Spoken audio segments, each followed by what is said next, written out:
നാം കൊടുക്കുന്ന കരുതൽ നമ്മളുടെ തന്നെ ഒരു മഹത്വമായി മാറുന്നത് കാണണം. തമ്പുരാൻ വ്യക്തമായിട്ട് സൂചിപ്പിക്കുകയാണ്, ഇത് സമ്പത്ത് നിങ്ങളെ സ്വർഗത്തിൽ എത്തിക്കില്ല എന്ന്. നിങ്ങൾ ഇത്രയും കാലം ഓടി നടന്നത് എന്തിനു വേണ്ടിയായിരുന്നു? ആ ഒരു കാര്യം മാത്രം ഒന്ന് ആലോചിച്ച് നോക്കിയാൽ മതി. ഇത്രയും കാലത്ത് ജീവിതത്തിൽ ഞാൻ സമയം ചിലവഴിച്ചത് എന്തിനു വേണ്ടിയിട്ടായിരുന്നു? പള്ളിയിൽ പോയിരിക്കാൻ വേണ്ടിയിട്ടല്ല എന്തായാലും, കർത്താവിനോട് സംസാരിക്കാൻ വേണ്ടിയിട്ടല്ല എന്തായാലും, നിത്യജീവൻ കരസ്ഥമാക്കാനുള്ള പരിശ്രമങ്ങളായിരുന്നില്ല എന്തായാലും. ജീവിതത്തിൻ്റെ ഒരു 90% ഓടിയതും പരിശ്രമിച്ചതും ആഗ്രഹിച്ചതും പിന്നാലെ പാഞ്ഞതുമൊക്കെ ഈ ഒരു സമ്പത്തുണ്ടാക്കാൻ വേണ്ടിയിട്ടായിരുന്നില്ലേ? അതിനെ നോക്കിയിട്ടാണ് കർത്താവ് മോക്ക് ചെയ്യുന്നത്. നീ ഈ രാത്രിയിൽ നിൻ്റെ ആത്മാവിനെ ഞാൻ തിരികെ ചോദിച്ചാൽ നീ കൂട്ടിവെച്ചിരിക്കുന്നത് ആരുടേതാവും?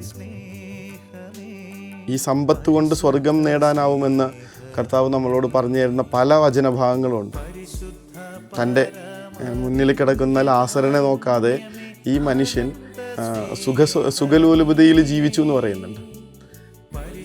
ഒരു കൂരയുണ്ടാക്കി കൊടുത്തിരുന്നെങ്കിൽ, ഒരിത്തിരി ഭക്ഷണം അവന് വേണ്ടി മാറ്റിവെക്കാൻ കുറച്ച് പണം ചെലവഴിച്ചിരുന്നെങ്കിൽ ഈ ധനവാനായ മനുഷ്യന് സ്വർഗത്തിൽ നിക്ഷേപം ഉണ്ടാവും.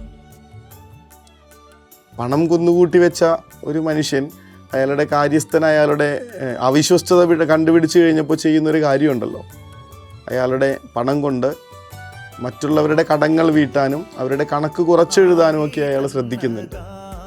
കർത്താവ് അയാൾ പ്രശംസിക്കുന്നു എന്നാണ് നമ്മളെ അത്ഭുതപ്പെടുത്തുന്ന വിധത്തിൽ വചനം പറയുന്നത്. പണം കൊണ്ട് സ്വർഗം നേടാനാവുമെങ്കിൽ അതൊരൊറ്റ വഴിയേ ഉള്ളൂ, കൂടെയുള്ളവർക്ക് വേണ്ടി അത് വ്യയം ചെയ്യുക, ചിലവഴിച്ചു കൊണ്ടിരിക്കുക എന്നുള്ളത്. ഒന്നാമത്തെ ഭാഗം, ഇന്നത്തെ സുവിശേഷത്തിലെ ഒന്നാമത്തെ ഭാഗം കർത്താവ് ഇത്ര സീരിയസ് ആവുന്നതിൻ്റെ കാരണം അതാണ്. കർത്താവെ, പിതൃസ്വത്ത് എൻ്റെ സഹോദരനുമായി പങ്കുവയ്ക്കുവാനായിട്ട് നീ എന്നെ സഹായിക്കുക. തല്ലും ബഹളവും കലഹങ്ങളുമൊക്കെ ആയിട്ട് ഒരാൾ മുൻപിൽ വന്നേക്കാം. എത്രയോ കുടുംബജീവിതങ്ങളാണ് നശിച്ചു പോയേക്കണേ, എത്രയോ സഹോദര സ്നേഹമാണ്, സഹോദരങ്ങൾ തമ്മിലുള്ള റിലേഷൻസാണ് ഇല്ലാതായി പോയിരിക്കുന്നത്. എത്രയോ പേരാണ് പരസ്പരം ഇങ്ങനെ കലഹിച്ച്, നമ്മൾ നാടൻ ഭാഷയിൽ പറഞ്ഞാൽ പരസ്പരം തല്ലിച്ചത്തുപോയത് ഉള്ളതാ. എല്ലാം ഈ പണത്തിൻ്റെ പേരിലായിരുന്നല്ലോ. നമ്മളെ സ്വർഗത്തിൽ ഒരു വിലയുമില്ലാത്ത കുറച്ച് കടലാസ് കഷ്ണത്തിൻ്റെ ഈ ലോകത്തിലെ ഒരു കാരണം കൊണ്ടും നമുക്ക് ഉപകരിക്കാൻ, മരിച്ചു കഴിയുമ്പോൾ ഉപകരിക്കാത്ത കുറച്ച് ലോഹങ്ങളുടെ പേരിലൊക്കെ ആയിരുന്നു ഈ ലോകം മുഴുവനും അടിയും ബഹളമൊക്കെ നടന്നിട്ടുള്ളത്.